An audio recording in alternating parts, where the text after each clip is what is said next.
Hey there folks, so for today's recipe I'd like to go over our favourite barbecue sauce recipe. We use it for pizza based sauces, we use it for nachos, and my son also likes to mix it in with a bit of tuna for his lunches.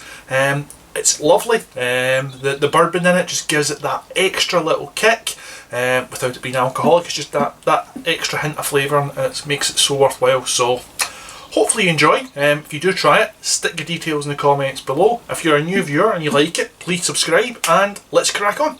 Cheers!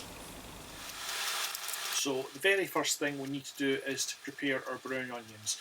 We're looking to peel and then roughly chop 1.5 brown onions. Once you've got the first onion chopped up, get yourself some kitchen roll, put it over the top just to stop the vapours coming from the onion, doing your eyes in, and then go on and do your other half an onion.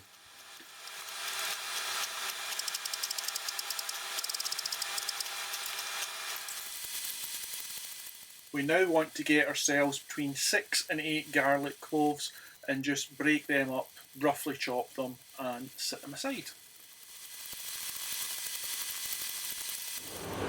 So to our chopped garlic we can now add 1/4 teaspoon of cayenne pepper. And once that's out of the way, weigh out 100 grams of dark brown sugar. Now let's make no bones about it, but this next stage, because I'm mixing it all together before cooking it, will end up looking disgusting. But we're going to add 100 millilitres of apple cider vinegar, followed by 100 millilitres of runny honey, followed by 3 teaspoons of Worcestershire sauce and 3 teaspoons of yellow mustard. And this unfortunately is where it begins to look a little bit grotty, but bear with us and keep going. And the next thing we're looking to add is our Black Treacle, or molasses if you're in America. Now, an easy way to get the treacle off of the spoon is to first of all use your measuring spoon to measure out the oil that we're going to be needing to fry the onions in. That makes the measuring spoon nice and slidey, and then grab your tin of Black Treacle and measure it out and get it back into the solution. And as you'll see, it slides off the spoon lovely. So you were warned that this is going to look a little bit putrid. Sorry about that, but it is worth it. This sauce is absolutely worth it. Of course, you don't need to mix it the way I'm doing it. You can put it all separate, but this is me just trying to save on washing up. So what we're adding is our 4.5 tablespoons of tomato puree.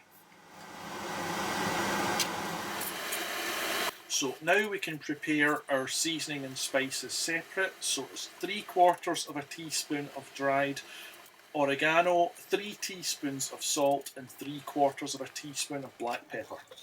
Next up we want to prepare our bourbon, and I've got lovely little medicine measuring cups here because it's a small amount but not a huge amount, and we're looking for 80 millilitres of our bourbon.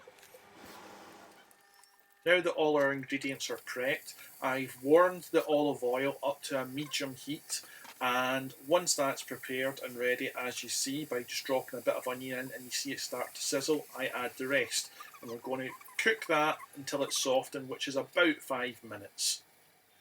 Once the 5 minutes is up, we will add our garlic and just let that get fragrant. So we're talking 30 seconds to a minute.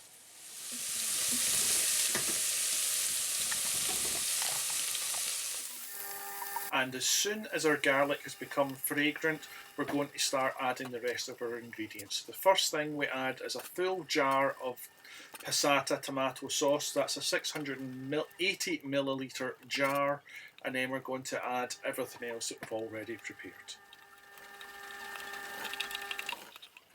Give it a good stir, bring it to the boil, and then let it simmer away for 20 minutes.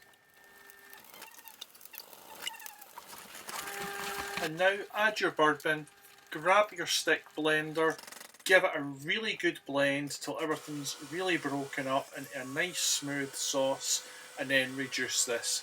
I reduce it for 10 minutes as that gives me the consistency I like. If you want a thicker sauce, just reduce it for longer.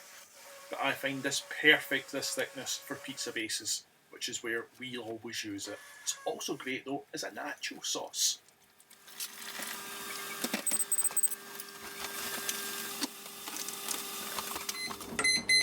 So once your sauce is reduced, it's time to store it. Now we like to store them in these airtight preservation jars, the Kilner style, you know what I mean. Whatever works well for you, store it in that. But this works perfectly well for us. So whilst it's still hot, take your sauce, pour it in, make sure you've sterilised the jar first because then it's going to last you longest. And that's you. You can store it for several weeks. 2-3 weeks is what I find. If you want to freeze it, you can store it for an awful lot longer. If you are freezing it, I tend not to store it in these jars though.